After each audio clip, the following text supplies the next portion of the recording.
পঞ্চগড়ে একটি উপজেলার নাম বোদা। উপজেলার বাসিন্দারা নাম বলতে গিয়ে অনেক সময় লজ্জায় পড়েন, তবে এই নামের সঙ্গে নারীর কোনো সম্পর্ক নেই।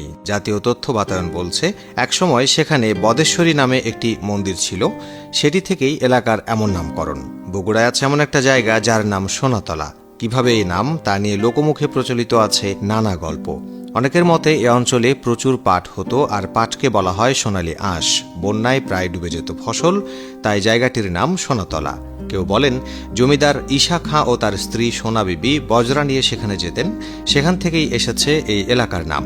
অনেকেই বলেন গোপী নামে এক হিন্দু মেয়ের সঙ্গে প্রেম হয় মুসলমান যুবক সোনাউল্লাহর। পরিবারের বাধা পড়লে দুজনে মিলে ঝাঁপ দেয় নদীতে। পরে সোনাউল্লাহর নাম থেকে এলাকার নাম হয়েছে সোনাতলা।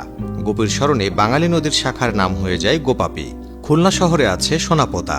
এই নামে বেশ কিছু স্কুল এবং সরকারি প্রতিষ্ঠান রয়েছে। একটা সময়ে এই জায়গার নাম ছিল ময়লাপোতা, কারণ বেশ বড় একটি ময়লার ডিপো ছিল সেখানে। ৮০-র দশকে জায়গাটির নতুন নাম হয় সোনাপোতা।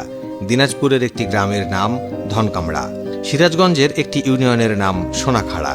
বরগুনা জেলার একটি ইউনিয়নের নাম সোনাকাটা। বলাই বাহুল্য, কোনোটির নামকরণের সঙ্গেই মানুষের কোনো অঙ্গের সম্পর্ক নেই। নওগাঁর পত্নীতলা নাম নিয়েও হয় হাস্যরস, কারণ পত্নী শব্দের অর্থ স্ত্রী। তবে সরকারি তথ্য বলছে এলাকার নামের সঙ্গে পত্নী বা স্ত্রী শব্দটির সম্পর্ক নেই। মূলত পাঠানদের রাজত্বকালে বরেন্দ্র এলাকায় অনেক পরগনা ছিল। পাঠান রাজকর্মীরা বর্তমান পত্নীতলা বাজারে অবস্থান করে জমির বন্ধক নিতেন, সেখান থেকেই পত্নীতলা।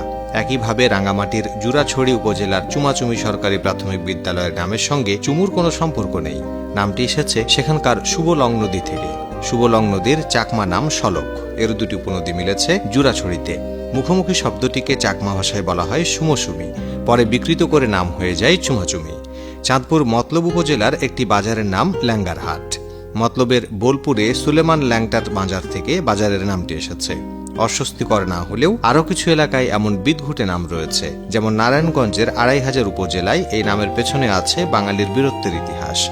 ঈশা খাঁর হাতে মুঘল সেনাপতি মানসিংহের পরাজয়ের পর মুঘল সম্রাট বাংলার জমিদারকে ডেকে পাঠান। বলেন তাকে রাজকর দিতে হবে না, স্বাধীন থাকবেন তিনি। তবে ফেরার সময় মানসিং কিছু রাজকর্মী দিয়ে বলেন বাংলার রেখে যাওয়া ২৫০০ সৈন্যের রসদ দিলেই চলবে। সে সেনারা থাকতেন বর্তমান ২৫০০-এ। কিশোরগঞ্জ শহরের একটি এলাকার নাম ৩২। কারো মতে সেখানকার প্রামাণিকের জমিদার বংশের প্রতিষ্ঠাতা কৃষ্ণদাস প্রামাণিক নবাবী আমলে ৩২টি লাখেরাজ পরগনা পেয়েছিলেন। এ কারণে তিনি যেখানে থাকতেন সে এলাকাটি ৩২ নামে পরিচিতি পায়।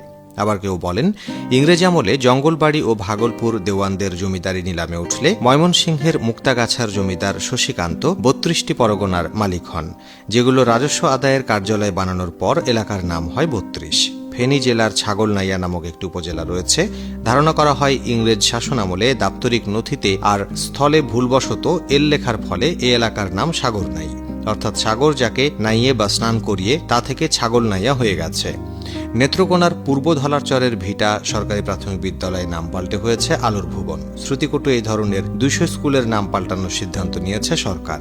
আসলে লোকের মুখে মুখে জায়গায় বহুল প্রচলিত নাম একসময় স্থায়ী রূপ ধারণ করে, সেজন্যই এমন অনেক নাম টিকে গেছে সারা বাংলায়।